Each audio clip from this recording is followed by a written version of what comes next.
On passe au rapport 141. Il s'agit cette fois du projet de rénovation d'intérêt national du quartier du Parc Sud, dont Samia Kasmi a parlé tout à l'heure, et notamment donc du protocole de partenariat pour le changement d'usage de 6 tours. Et donc la parole est à Raphaël Adam. Merci Monsieur le maire. Bonsoir chers collègues. C'est avec un grand honneur que je vous propose ce soir d'approuver le protocole de partenariat pour le changement d'usage des 6 tours nuages qui, comme je l'avais déjà indiqué lors d'un précédent conseil municipal, va nous permettre de pouvoir lancer ce chantier qui est une priorité pour notre ville et pour notre mandat et qui est le fruit d'un partenariat entre la ville, POLD, les bailleurs sociaux propriétaires des tours, Altarea Cogedim, la SPLNA, l'ANRU et l'État, qui se sont associés dans le cadre du programme d'investissement d'avenir pour mener une transformation exemplaire de notre quartier qui combine à la fois l'excellence environnementale, une approche patrimoniale et l'innovation sociale pour changer en profondeur l'image d'un quartier. Ce protocole d'accord entre les parties va nous permettre de fixer les conditions de réalisation, les répartitions financières des coûts et dépenses en matière de travaux et de cession de terrain, ainsi que le programme prévu pour chacune des tours, ainsi que les éléments de calendrier prévisionnel de changement d'usage pour tout l'ensemble de ces tours, qui vont nous permettre à la fois d'introduire la mixité et de permettre la création de nouveaux équipements culturels, économiques et sociaux, et de permettre à la population de ce quartier d'accéder à un cadre de vie requalifié. Thérèse Nguimbous-Badjom. Merci Monsieur le maire.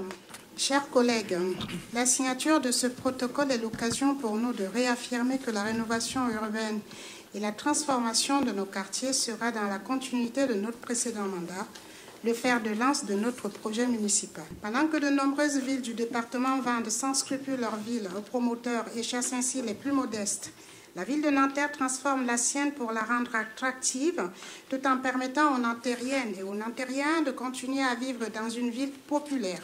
Au-delà de redonner une nouvelle vie à nos célèbres tours nuages, c'est avant tout un nouveau souffle qui va être donné à ce quartier qui ne fait plus rêver personne.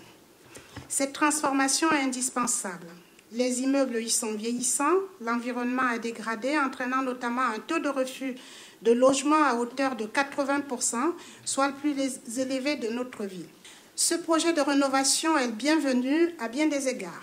L'optimisation de la performance énergétique des bâtiments, la qualité artistique et la préservation du style architectural singulier de Milayo, l'amélioration de l'espace urbain, la diversité des usages et la diversification de types de logements, sans aucun doute, c'est un projet ambitieux et c'est un avenir meilleur que nous bâtissons pour les Nantériens.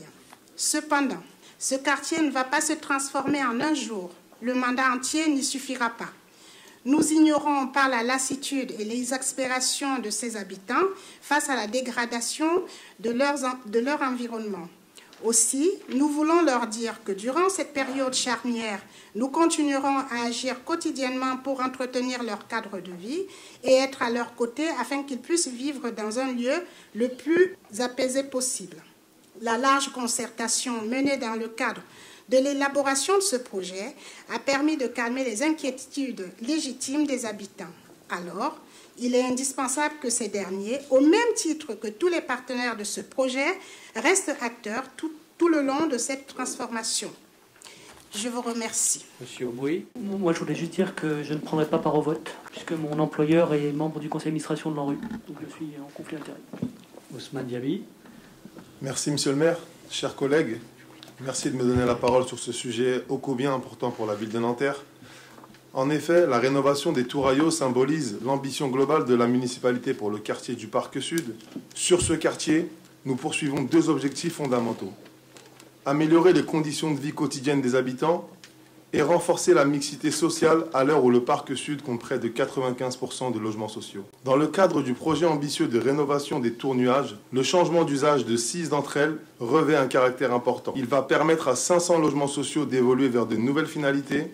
En signant ce protocole, nous espérons accueillir de nouveaux publics sur le quartier avec la vente en accession libre de 260 logements. Nous souhaitons également attirer les entreprises, et notamment des entreprises nantériennes, pour s'installer au sein des tours. Enfin, c'est aussi ce changement d'usage qui va permettre de réaliser un équipement culturel dans lequel s'intégrera une nouvelle médiathèque. Récemment, le maire a précisé avec justesse le sens de notre action concernant les Tourailleaux.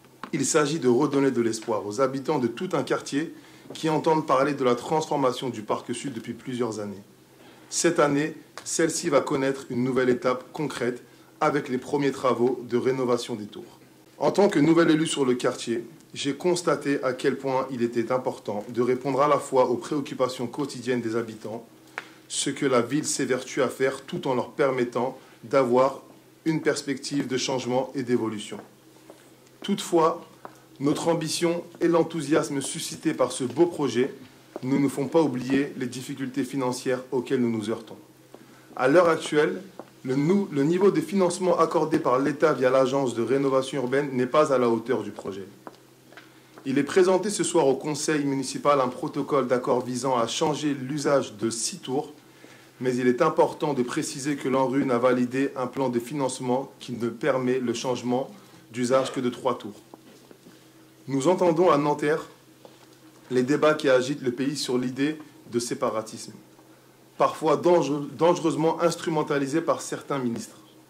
Le séparatisme consiste aussi à laisser sciemment des quartiers s'enfoncer dans une précarité et une ghettoisation durable. C'est précisément contre ces phénomènes que Nanterre lutte depuis des années avec ses habitants. Nous voulons croire que l'État porte avec nous cette préoccupation et que celle-ci se traduira dans les financements accordés pour ce projet.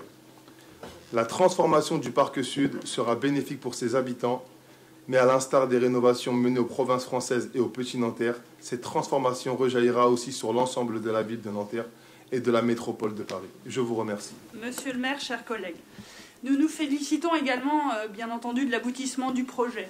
Il s'agit d'un projet ambitieux en termes immobiliers qui devrait redynamiser probablement le quartier de Nanterre qui dispose du plus grand potentiel. Et nous ne pouvons que souhaiter le plein succès et l'aboutissement rapide de ce projet. Nous voulons rappeler également l'investissement de l'État qui, par son agence l'ANRU, finance plus de 80% des programmes dans les conventions qu'elle a signées, contrairement à ce que M. Diaby a pu sous-entendre. Nous avons cependant 3 questions qui rejoignent des questions et des formulations qui ont déjà été faites. La première, combien de temps faudra-t-il pour que ces projets soient réalisés ? Nous notons qu'il a fallu 4 années de négociations exclusives avant un accord final, soit une période très supérieure à celle nécessaire pour des projets classiques. Il faudra du temps pour libérer les tours, les rénover. Combien de temps les habitants doivent-ils prévoir de travaux avant de bénéficier de cet aménagement ? Les propositions de relogement des habitants incluront-elles des loyers de niveau comparable à ceux qu'ils payent déjà aujourd'hui ? Deuxième groupe de questions.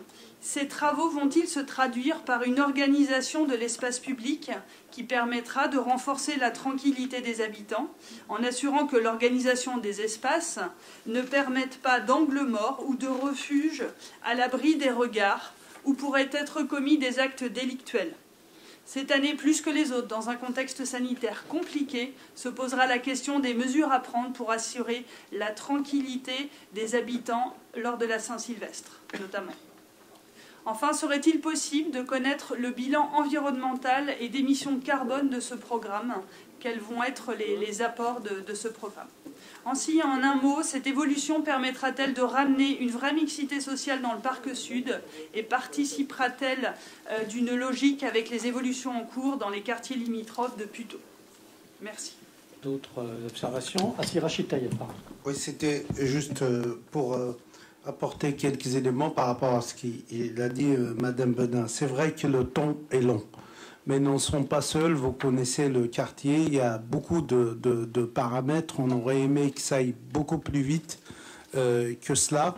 Mais vous avez raison sur une chose, c'est pas une opération de béton, de rénovation des tours, c'est plutôt une rénovation sociale et humaine avant tout. Mais malgré le temps qui paraît à juste raison long pour notamment les habitants qui vivent là-bas, nous n'avons pas attendu ce projet. Sur l'école, par exemple, pour parler uniquement de ce que je connais, pour avoir et contribué des actions, à savoir organiser des stages avec les entreprises du territoire et les collégiens de Gallois, à l'instar de ce que nous avons fait l'année dernière avec l'entreprise AXA, qui ont pris des stagiaires, et ça va être renouvelé. Le marché, par exemple, le marché forain, vous constatez qu'il a été rénové, et ces derniers temps, nous avons mis l'action pour mettre fin au désagrément généré, à savoir l'installation hors du périmètre du marché. Le centre commercial des Fontenelles est en pleine rénovation. Vous avez vu, malgré la difficulté, nous nous sommes débrouillés et incités à trouver une autre enseigne à la suite à la fermeture du Carrefour City. Le Carrefour qui a brûlé, nous l'avons accompagné avec monsieur le maire et beaucoup de mes collègues, chacun en fonction de sa délégation, pour que ça réouvre plus vite. Nous nous sommes battus aussi pour que la Poste, les services publics ne déménagent pas de ce quartier. Tout ça, c'est un travail fastidieux. Donc c'est pour juste dire, il y a des actions, certes c'est pas peut-être de la même ampleur que ce que nous envisageons de faire sur les tours, c'est pour juste dire on n'attend pas la rénovation des tours, parce qu'effectivement il faut tout faire au même temps, sans quoi, même si les tours sont rénovées, si le reste ne suit pas, effectivement l'opération risque d'être ratée. Donc voilà.